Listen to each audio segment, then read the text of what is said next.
Neon rain stitched the city into ribbons of color that hissed against the pavement with each footstep, the avenue of glass and chrome pressed up toward the night like a cathedral of signals. And in the heart of it all, memory was the currency you could gamble with and lose forever, the market of echoes. That was what people called it in hushed, reverent tones. As if fear were a perfume and memory, a flame, the market didn't behave like a place so much as a temperature. It warmed you when hope rose and cooled your blood when you touched something forbidden. Nova Kest moved through it with the ease of someone who learned to read a city the way a diver reads the water. The currents, the eddies, the hidden ravines where the dangerous memories lay in wait. The street strobed his face in flickers, painting him in seconds of yellow and cobalt, a silhouette built for heists and whispers. The memory economy had rules, some written and many unwritten. And Nova had learned to navigate both. The first rumor of the night found him before he found the rumor. A memory fragment, not for sale, not yet, but offered publicly with the casual arrogance of someone who owned the weather. In a corner near a stall that sold near-mythical recollections of childhood summers, a vendor with an augured eye, an implant that let you see a person's memories as if watching a film, pushed a small, pulsating shard across the counter. As if it were a coin, the shard glowed faintly, a pale, dangerous blue, and the vendor did not ask a price, he asked for a pledge. "Guard it as you guard your sleep," the vendor said, voice a low buzz like old radio static found in the back of a crate. "Some memories aren't yours to bargain with, friend. Some are a city's fevered dreams, and fevered dreams can wake angry." Nova's fingers brushed the edge of the shard. It hummed at his touch, tugging at something deep, a string of code that seemed to understand his heartbeat. It wasn't a memory in the ordinary sense, it was a memory of a memory. A captured sigh of a moment that should not have happened. He folded his fingers around it as if it might bite, and he slipped it into the hidden pocket of his coat, the pocket from which he never took anything back to the counter. The act was casual and almost kind, the sort of theft that didn't feel like theft at all. A theft that promised nothing but fear afterwards. The memory had a name in his mind. He named it the quiet lie because it spoke in a soft language that felt almost like truth. The lie was quiet, not loud. It did not scream of crimes and laws broken with fireworks. It whispered of a city's careful compliance, a rumor about a policy that said, "We will adjust your memory to fit our needs." It wasn't a policy announced in a government brochure. It was a quiet calibration performed in the neural shadows of the biggest servers, where the city's will could be tuned like a radio dial by people who didn't care to hide their own hands in the hands of the public. He pocketed the memory with the same sort of deadpan efficiency that he used when he slipped a silver coin into a customer's palm in exchange for a polished, forgotten moment from their childhood. He knew the moment would be dangerous to hold, a memory the state would kill to keep hidden. A memory that would pull him into a current. He had learned to swim with his bare hands. The market of echoes breathed around him, and Nova felt its life surge through his veins like a cold river. He wore a shadow cloak, thin, almost invisible, but enough to distort his silhouette when a camera looked his way. The market's air smelled of ozone and lemon and something metallic, the scent of a city that had learned to harvest memory and call it luck. He found a seat in a doorway that faced the market's central hive, the gigantic screen that streamed the most bought recollections as if they were candy to curious children and tired elders alike. People gathered to watch, not to buy, their eyes glimmering with the same white-gold glow. They watched the shared dreams of strangers pass across the screen, the taste of a first kiss that happened in a room filled with unpainted light, the sound of rain that never fell on the day the memory was created, the warmth of a grandmother's hands in a city where time had become a rare commodity. The screen did not show what you owned.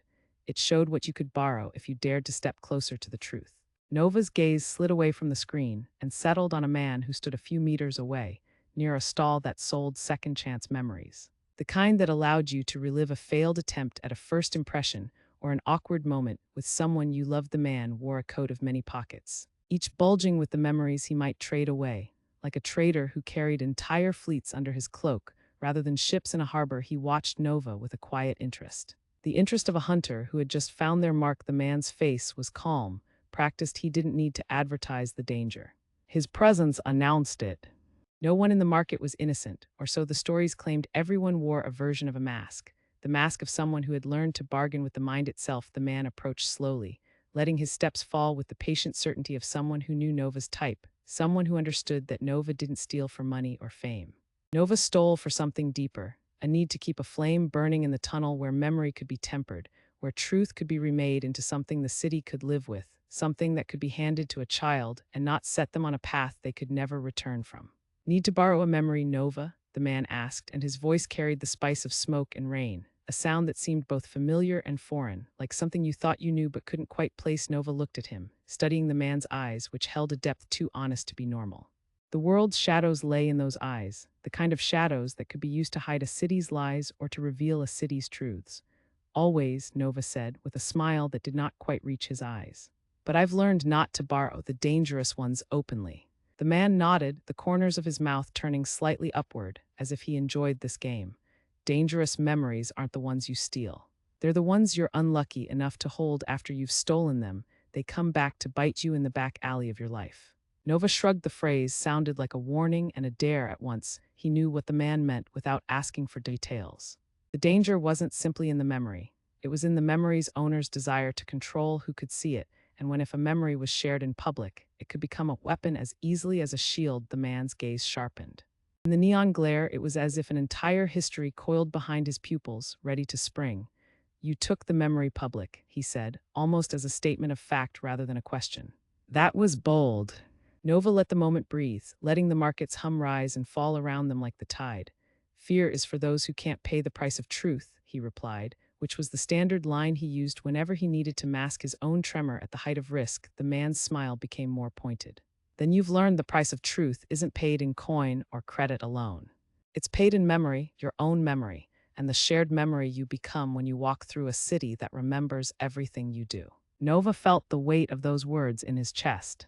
Like a key that might unlock something he did not want to unlock, he shifted his weight and turned to the memory shard. He had tucked away the device at his chest. A small sort of chronometer that allowed him to sense the age and origin of every memory he touched, flickered with a warning light, the kind of light that meant something bad was about to happen. The stranger bowed his head slightly. A gesture of respect or warning, Nova could not tell.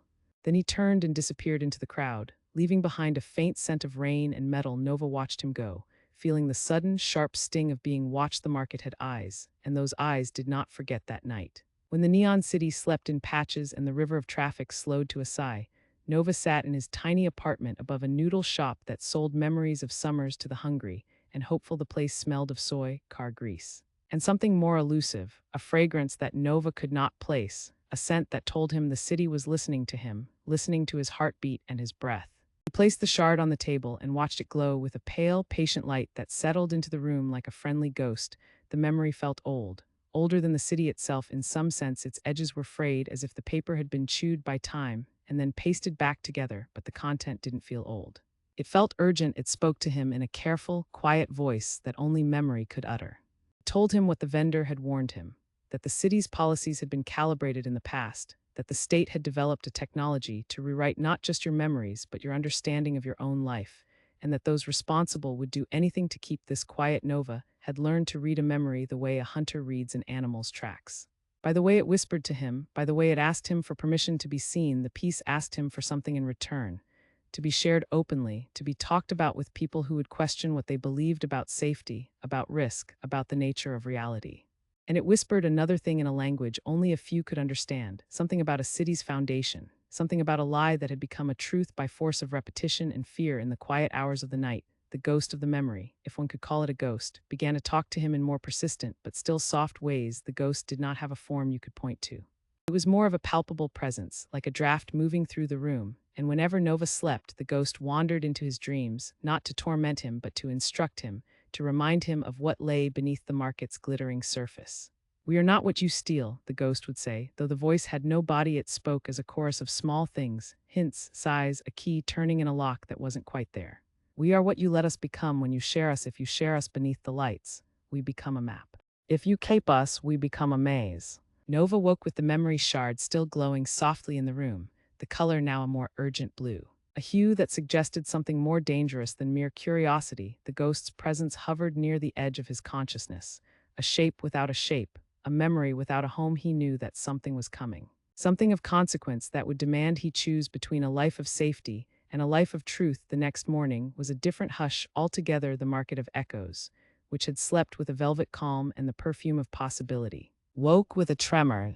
There were rumors in the corridors of memory traders, rumors about a public archive that could be seen only in the blue-crowned hours of the night, a place rumored to hold every memory that had ever been traded, and every memory that never should have existed. The morning's work carried with it, an emotional weight Nova carried in silence, he retraced his steps through the city's spine. A corridor of steel and glass that ran like a spine through the vertical layers of the metropolis, he visited his usual clients, but all conversations felt different. A mother clutching her child's memory, a man who wanted to forget a night of heartbreak, a professor who needed to reconstruct a memory of a failed experiment. These people all looked at him with eyes that bore the ache of someone who had believed in something and was suddenly forced to confront the possibility that the truth had never existed as they imagined in the middle of the day. A message came for him not through a private channel, but through the city's public memory grid, the same system that broadcast the market's latest whispers to every corner of the city. The message was short, encoded, and chilling in its simplicity. The lie is not a lie when it makes you safe. The phrase appeared on the city's giant screen, washed in the same pale blue light that flickered across the market's faces each night. The crowd below the screen did not erupt. They did not whisper. They took a breath in unity, as if the city had collectively paused to hear something that might unmake it. Nova felt the cold needle of fear in his spine, then a different thought warmed him, a thought that came from the memory shard itself, from the quiet lie. If the city could be quieted with a lie, the truth could be weaponized just as easily, turned into something that would force people to choose safety over freedom, without admitting that safety itself was a choice with consequences. The memory's truth was a paradox. You could keep people safe by lying, but the lie would become the city's law, and the law would become the city's prison. The ghost, who had begun to feel almost like a companion, drifted closer. It did not speak in words, but in a resonance. Like the way a tuning fork hums when it's near another, more powerful fork. In that resonance, Nova felt a jolt of recognition. The ghost's presence did not frighten him now, it steadied him like an anchor dropped into uncertain water. Your aim is not to kill the lie, the ghost whispered, not to him, but to the space around him, as if the air itself could hear. Your aim is to reveal the truth to the people who deserve to know it. If you show them the memory, they will decide whether to erase it or to rewrite its meaning. It will not be your decision alone. Who's controlling the machine then? Nova asked the knight, though the question had no surface to bounce off. The market stories, never answered neatly. They suggested that nothing in this city was as simple as it appeared. The truth was the sort of thing that required many minds to examine and many hands to reach. That afternoon, Nova met a woman in a narrow side street who advertised herself as a memory seamstress. She wore gloves with tiny sensors along the fingertips, and when she touched a memory, any memory, she could reweave its threads, reweave its past into new patterns, almost like editing a living document that refused to die. She was called Lyra Kine, and she wore the air of someone who had learned to live in the gaps between words and actions, in the spaces where the state's language did not quite touch reality. Lyra's booth was a small, protected sanctum behind a shutter of glass that reflected the world in a mosaic of glass and memory inside. Shelves crowded with memory shards, bright, dangerous things, vibrated with a quiet hum. Lyra did not offer him a quick fix or a simple solution. There was no fix for a lie that had wrapped itself in the fabric of a city's teeth. She offered him a different possibility, a way to map the lie so that the city might see it for what it was without being forced to swallow it whole. Take what you have and make it legible, she told him. Make it readable by people who don't know how to read a memory. You want to give them a chance to decide, not to decide for them.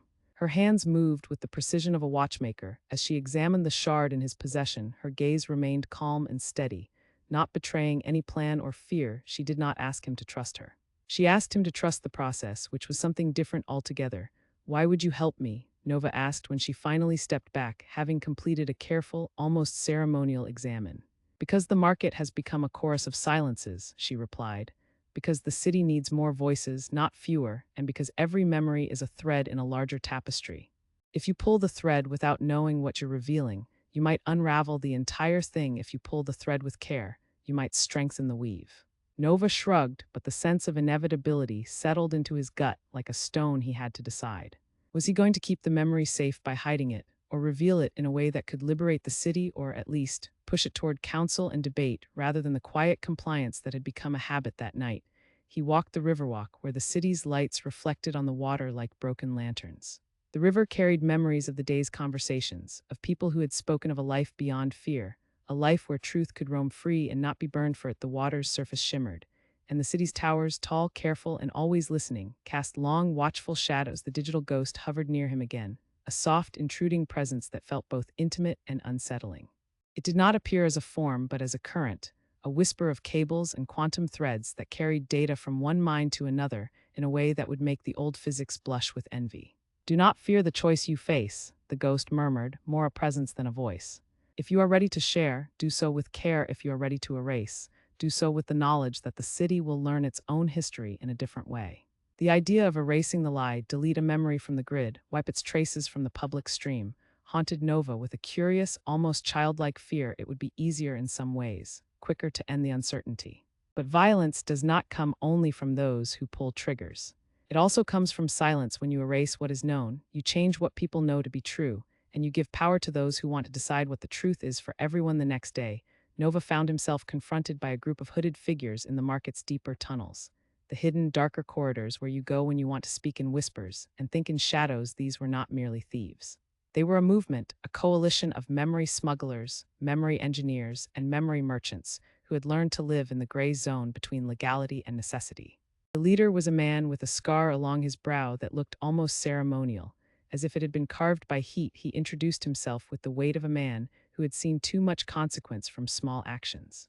You touched a nerve, Nova Kest, he said. The city's memory engine hums because people forget to forget what they're supposed to. You pulled the wrong thread, or perhaps the right one. The thread that could unravel a truth this city has built its entire life on. We know what you've taken, we know what you intend. If you keep walking with that memory, you risk waking things that were meant to stay asleep. Nova did not flinch. The memory's ripple had already spread through the market and beyond. The city would feel the tremor soon enough. He kept his voice steady. I didn't take it to break the city. I took it to remind the city that maybe you don't own the majority of a memory. Maybe you only own the moment you choose to comment on it and then pass it forward. The scarred leader's eyes narrowed. He did not reveal his next move, but the threat hung between them like a line of tungsten in the air. If you won't join us, you'll be dealt with. If you attempt to share this memory, your own choice to do so, will make sure your voice is drowned out with others. The hive is a choir with many voices, and most of them want you to be quiet. The word hive resonated. Nova knew it could mean a dozen things: an underground network, a digital hive mind, or a stable of memory brokers that was both a sanctuary and a trap. In that moment, the choices formed into a tight triangle inside him. Keep the lie's truth to himself, share the truth and risk his identity and safety, or find a third path that would allow truth to emerge without him becoming a martyr or a traitor. That night he returned to Lyrakine's sanctuary, where the air smelled of ozone and something else, an old book's leather and rain, a scent that said the truth could be found in the old pages of a memory if you knew how to read them. Lyra listened as he described the hive, the threat, the memory, the lie, and the choice that gnawed at him. Sometimes the truth is more dangerous when it's still a whisper than when it's shouted in a crowd, she finally said, as if offering a refrain to be used at the right moment. If you're going to use a shared memory as your weapon, you must give the city time to choose its own side in the debate. She proposed a bold plan: to co-create a public memory that would function as a catalyst for debate, not a weapon to silence or a truth to force. The memory would be self-powered, self-authenticating, and accessible to anyone who could navigate the neural nets long enough to reach it. It would be more than a memory. It would be a platform for collective memory, an experiment in distributed cognition that did not trust a single thief or a single gatekeeper. With the truth, the plan hinged on something dangerous. A shared memory that wasn't a direct replay of a past event, but a visualization of it. An honest, complex rendering of the consequences of certain actions. It would be like showing a city a map of every choice that had brought them to this particular point, and the potential futures those choices could unlock. It would invite the city to decide. It would be a test of collective ethics rather than a demonstration of power. Nova agreed, not with triumph, but with a careful sense of responsibility. He would become, if only temporarily, a broker of memory for a cause that wasn't his alone to own. The memory would be created in the open, using transcriptions, reinterpretations, and the careful edits of those who participated in the process, every dissenting voice, every skeptical mind given space to shape the narrative. It would not be a single piece of data. It would be a living, breathing conversation that spanned neighborhoods and ages. The ghost of the memory, which had become a constant companion, seemed to brighten at the idea. It was as if the ghost had been waiting for a moment when the path could be shared without forcing the city into a choice of obedience or rebellion. The ghost, which Nova discovered could do something the living could not: resonate across entangled networks in more than one place at the same time, could co-create a shared experience that did not require a single observer, could exist as both memory and idea, both data and emotion, both truth and possibility. The plan required the city's data fabric, the entanglement of quantum networks that linked people, devices, and memories in a lattice of shared existence. The city's government and the memory trade houses controlled most of that fabric, but there were always backdoors, the invisible seams where people who refused to be cowed by policy or fear could slip through Nova Lyra. And a small cohort of trusted allies set to work on opening the backdoors without breaking the city's order, to test whether shared memory could serve as a communal not weapon weeks of careful, almost ceremonial work followed. They worked at night, in the spaces between markets, in the hidden rooms behind memory dress shops, in the basements of old libraries where the bookshelves hummed with the static of old human voices. They stitched a new pipeline into the memory grid, a platform that would collect, synthesize, and present an evolving public memory that could be accessed by anyone at any time. It was a risky enterprise. Memory, once distributed, defies easy control. Control slips away from the hands of the few and becomes the responsibility of the many to test it. They staged a small demonstration in a public square that was always watched by cameras and dreamers alike. The platform emitted a soft, pale glow, a sign that something more than a simple data stream was at work. People gathered, curious and cautious, as the platform invited them to contribute a memory to a shared thread. Some offered memories of joy and relief, small moments of quiet triumph. Others offered memories of fear and guilt, moments when they had almost acted against the city's rules, but chosen not to, or chosen to do the right thing at the wrong time. The demonstration was not dramatic in the sense of a battle or a chase. It was a gentle, unassuming process. People adding their memories to a growing mosaic, then reading, listening, and arguing. The memory mosaic grew into a tapestry of choices and consequences, a map of how a city makes itself, day by day, memory by memory. In this shared memory, the truth of the quiet lie appeared not as a single event, but as a pattern, an emergent structure formed by countless acts of omission and admission, mistakes and courage. It was there for all to see. The city's lie was not simply a fabrication, but a systemic calibration that used fear to choreograph behavior, a governance that rewarded risk-taking when risk favored those in power and punished it when it did not. It was a story of a city that grew powerful by telling people what to fear, but it could still be rearranged by those who chose to participate in its memory. The crowd responded as any city does when confronted with its own underlying structure. With mixed emotions, cautious applause, and a new sense of possibility, some were enraptured and ready to march toward a future they could feel in their bones. Others were wary, thinking this was another trap laid by the market's actors, the dreamers, the schemers, the memory thieves, and the state's demolition crews who liked to pretend power could be found in numbers alone. But the shared memory's impact was more complicated than a simple victory or defeat. It did not force a revolution. It invited conversation, a slow, patient process of debate and negotiation about what the city's memory should do next. It created a space where people could see how memory worked in their daily lives, how it could be manipulated, how it could empower, and how it could be surrendered to the many rather than owned by a few. The more the memory platform filled with voices, the more Nova and his companions felt the city changing beneath their feet. Identity, which they had seen as something fragile, owned by those who could steal or protect it, began to feel more like a negotiation, a shared project that belonged to everyone who participated in it. The lie did not disappear. It began to lose its teeth.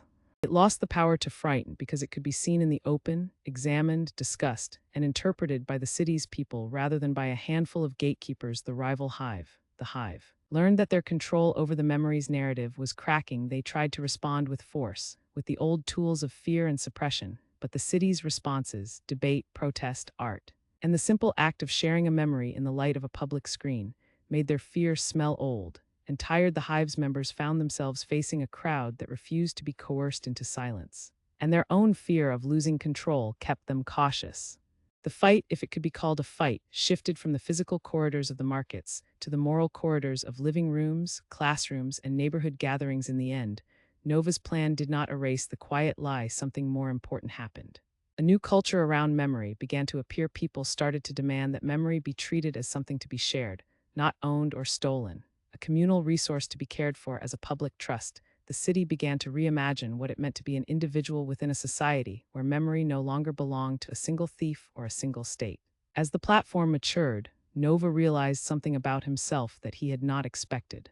His identity, his sense of self, was changing as he allowed the memory to be opened and shared. He found that the act of distributing memory allowed him to see the city in new ways, to understand how every choice one person made could ripple into someone else's life, how every memory had a neighbor, a cousin, a distant echo in a mind not his own. It was a revelation that had the bittersweet quality of both loss and awakening.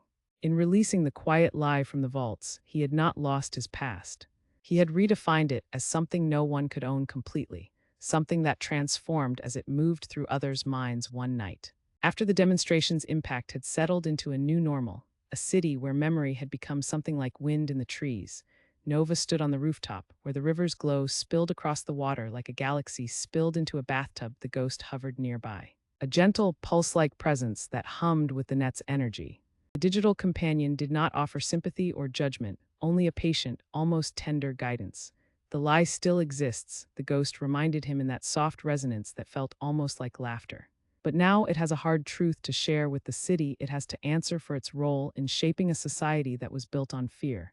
Not on trust. It will be exposed not by the thief's hand, but by the city's own willingness to see. Nova felt something loosen inside him, a knot of fear or guilt untying itself slowly. He had chosen to share. And the city's response, while imperfect, felt like a form of moral learning rather than punishment. The sting of identity crisis did not vanish. It transformed into a new sense of self in which his past did not disappear, but became an instrument for collective growth. The memory's truth was now a shared possession, a thread that bound many minds together rather than a single thread for a single thief to pull months later. A new equilibrium settled over the market, and the memory markets, the public memory platform, named by the city as a symbol of negotiation, not conquest, functioned as a living library, constantly collecting perspectives, reinterpreting events, and continuously inviting debate about what the truth meant in a world where memory was wealth and power, and crucially, a communal good. Nova's role shifted from that of a lone thief to a guardian of a shared memory. He remained one of the most skilled, daring, and careful brokers in a landscape where the very air carried the scent of possibility and risk. He learned to be less of a thief and more of a facilitator. Someone who could steer people toward the truth not by force or charisma, but by presenting evidence, inviting interpretation, and letting the city decide. Yet the memory's lure never vanished entirely. It remained a constant pressure on every choice he made, a reminder that knowledge carried weight and responsibility. He still talked to the ghost, but their conversations shifted in tone, from warnings and prophecies to questions and reflections. The ghost's role was not to demand obedience, but to keep the memory's honest edge sharp, to remind Nova that truth was not a weapon but a tool for human flourishing, and that the real danger lay not in secrets being revealed, but in the power to suppress those revelations. The city's new identity became a chorus of complicated opinions and shared experiences, an identity that was not stable but alive, not owned by a single person but negotiated by many. There was comfort in that instability, as if the city had shed an old skin and found something new beneath it, a sense of responsibility toward collective memory and a willingness to engage in the messy, exhilarating process of reconstructing a society out of fragments of truth, fear, hope, and memory. The market of echoes did not vanish. It transformed. It became a place where people could hear themselves think, where memories could be contested, and where truth would always be a provisional, evolving construct rather than a fixed, immutable law. The city remained dangerous in the sense that power would always try to coerce memory into being a tool of control, but it was also dangerous in a hopeful way. Dangerous because it demanded care, courage, and a willingness to share what you knew rather than to hoard it. On a quiet night that felt almost sacred, Nova wandered again into the market. Now a place of collective ritual, rather than solitary risk. Neon lights painted the faces of strangers with 1,000 possible stories. And the market's hum, the constant music of the city's life, sounded less like a marketplace and more like a chorus. A child tugged at Nova's sleeve and held out a tiny memory shard, the sort of thing a child might keep as a secret treasure. It glowed softly, a pinkish hue, and the child's eyes shone with unspent questions and unshaped truths. The child did not know what to do with the memory, but in the way a child does, they wanted to share it. Nova looked at the shard and smiled, a gentle, hopeful expression that felt new to him, perhaps the most important thing he had learned. Identity did not have to be something you owned. It could be something you helped to shape for others. He looked down at the child, offered a quiet nod of permission, and said to him, in a voice that would be a story for later, "Share it when it matters most." The child nodded, as if granting him a quiet permission in return. The shard's glow intensified for a heartbeat, and then settled back into a soft, comforting shimmer. As if the memory recognized the exchange, the market's air, always full of possibility, throbbed with a new rhythm, the rhythm of a city learning to reconcile with its past by making it public, by making it a part of its ongoing life. Rather than a locked vault of fear, Nova walked away with a lighter step than he had known in years. The ghost drifted beside him, its presence no longer a source of anxious tension, but a partner in a shared journey toward a future where memory was a common pulse rather than a private possession. He had not solved the problem of power or the state's old dreams, but he had engaged them honestly in the people's presence, with the people's voices guiding the path forward. And as if the city itself breathed out a sigh of relief, a line of light sprang from the market, arcing high into the night, a memorial glow that signaled not victory or defeat but the birth of a new consent. Memory belongs to the many who choose to remember, discuss, and build together, not to the thief who detects the lie and tries to weaponize it for his own survival. If you crave memory-driven dilemmas, subscribe, like, comment, and share. Nova stopped to watch the line of light trace across the skyline, a living bookmark in the city's ongoing story. He did not know what lay ahead. The future would always be a mosaic, a negotiation among countless minds, but he knew this much. Identity could not be owned by a single thief or even a single truth. It was something that the city could shape, a shared memory in which everyone had a seat, a voice, and a responsibility. In the week that followed, the memory platform grew. Not as a tool of defiance, but as a tool of community. People contributed their experiences, their reasoning, their doubts, and their hopes. Debates formed around the platform's edges. Art installations sprouted in the market, turning memory into sculpture, performance, and conversation. A boy drew pictures of his grandmother, who had once whispered about the danger of knowing too much, and he turned that memory into a mural that asked the city to weigh risk against curiosity. A grandmother spoke aloud about a time when the city had hidden a memory of a difficult decision behind a smiling facade, and she asked whether they'd learned enough to do better the next time. Nova's role matured into something almost poetic. He was not a thief but a conductor, guiding the city's attention toward the truth that had always been there, waiting to be noticed, and encouraging people to translate that truth into action that did not crush the weak or celebrate the powerful. He learned to step back in moments when he might be tempted to act as the memory's sole custodian, and instead held space for the memory to be interpreted by others, to evolve with the city's own evolving conscience. The digital ghost remained, a quiet, respectful companion who had learned to trust the city's capacity for self-examination. The memory had become something more than data. It had become a communal seed that grew in the minds of every citizen who chose to engage with it, and the memory itself, in its long, patient way, found a kind of peace, the sort of peace that comes when a lie loses its grip on a people's fear and a truth begins to breathe, to speak, to shift.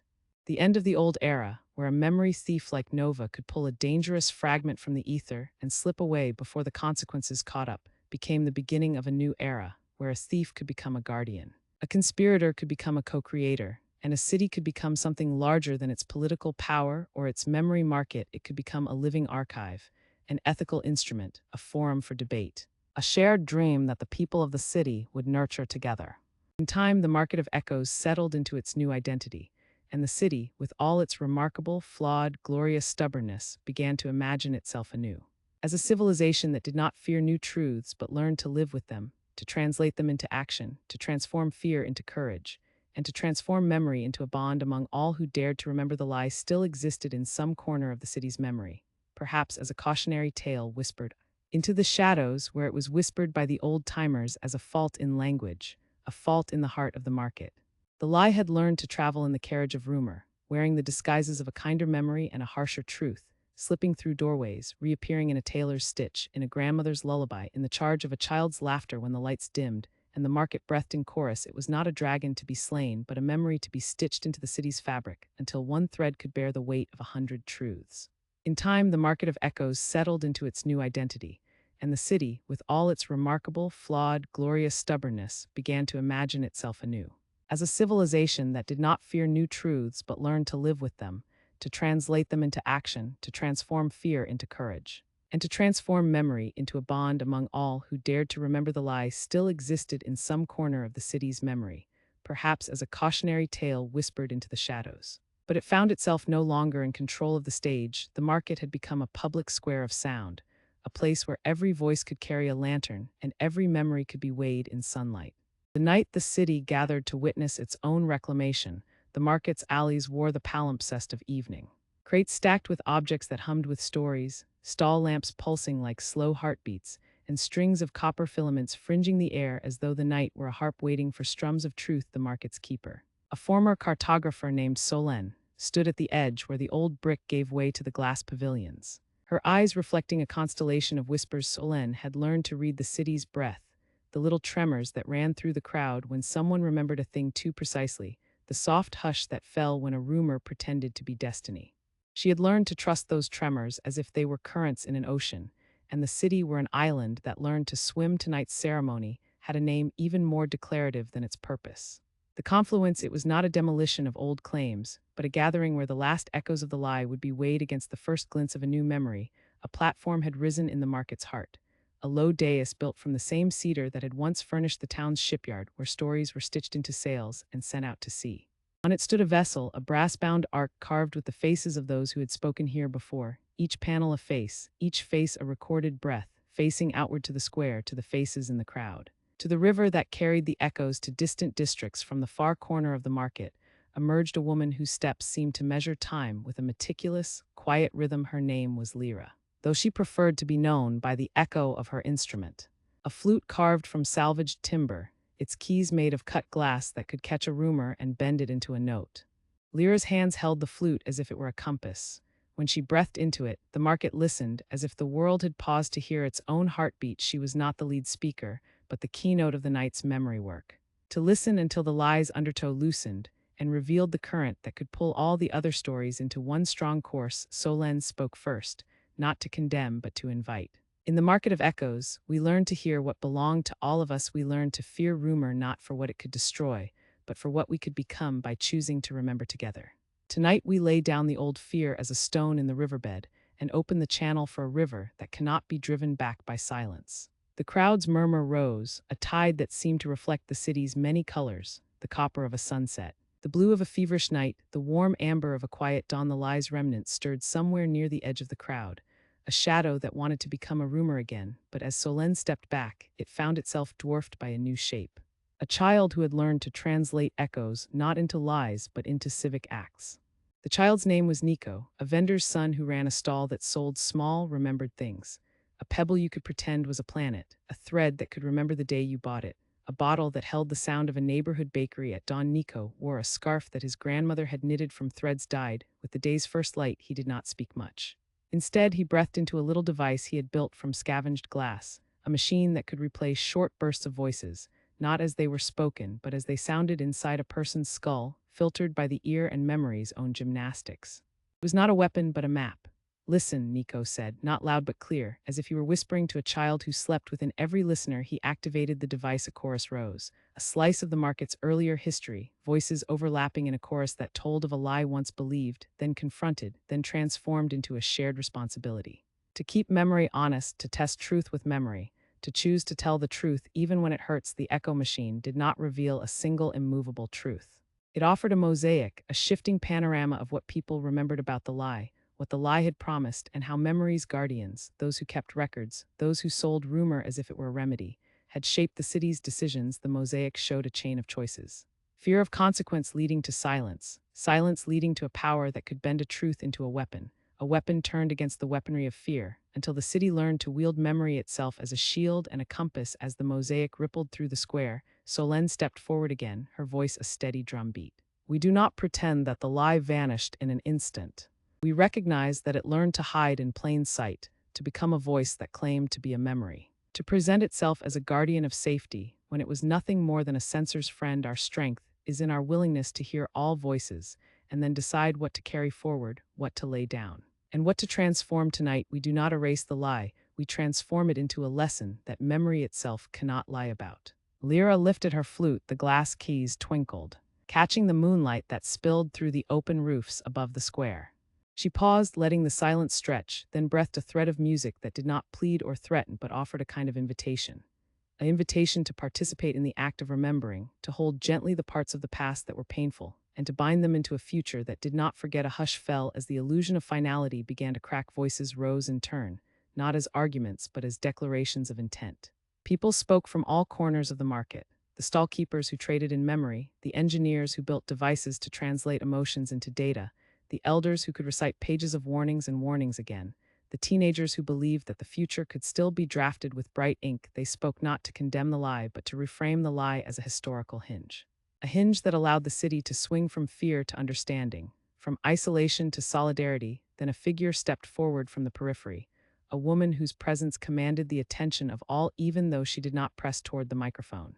She wore a cloak of threads that shimmered with the colors of every stall, red for urgency, green for growth, blue for memory, gold for promise. Her name was Merk, a historian who had spent years listening to the market's echoes and writing them down not as a record of events, but as a living map of the city's ethics. She held in her hands a book that did not weigh much but carried the weight of countless lives. A ledger of promises to be kept, a ledger of truths to be shared, an open end that the market could never permanently close. Tonight, Merck said, his voice carrying a quiet gravity, we begin a practice, not a verdict. The market's function is not to decide what is true for all time, but to remind us that truth is a practice. A discipline of listening and choosing. We will publish a new charter for memory, a public document written by those who remember and those who choose to remember differently. It will be archived in the market's central archive. But it will also be projected on the river at dusk so that every citizen can read memory as a shared horizon, not a private possession. The crowd's reaction was a single breath held and released in a chorus of nods. The city, which had spent generations wrestling with memory's specters, felt a new analogy take root. Memory as a civic instrument, not a private relic. The lie's last stubborn corners quivered, then loosened, and slowly, almost imperceptibly, began to dissolve into the river's widening current. In the weeks that followed, the market of echoes did not revert to old habits. It did not pretend that the lie had never existed. Instead, it acknowledged it as a wound that had been healed by careful stitching, by listening, by sharing, by giving people the tools to examine what they heard and decide what they would tell others. The archways were repainted with fresh pigments that remembered the old colors while inviting new ones to bloom. Every stall began to function as a little chamber of memory, a place where a grandmother's story met a child's question, and a musician's memory met a scientist's curiosity, and a vendor's instinct for truth. The confluence ceremony remained a yearly rite, a reminder that the city's memory was not a fixed sculpture but a living river. On the anniversary, a boat would drift down the river and past the market, carrying scrolls that carried the city's most difficult memories and the most hopeful resolutions, an ongoing inventory of the city's wounds and its remedies. The crowd would gather not to decree a final truth, but to renew the social contract. That memory would belong to everyone, and that the city would govern its memory with care, humility, and courage. The lie's story would endure in some quiet corner of the archives, not to be erased, but to alert future generations to the perils of forgetting and the responsibilities of remembering. And the market's new identity, no longer a place merely to trade goods, but a place to trade memory, became a living emblem of a civilization that refused to be broken by fear.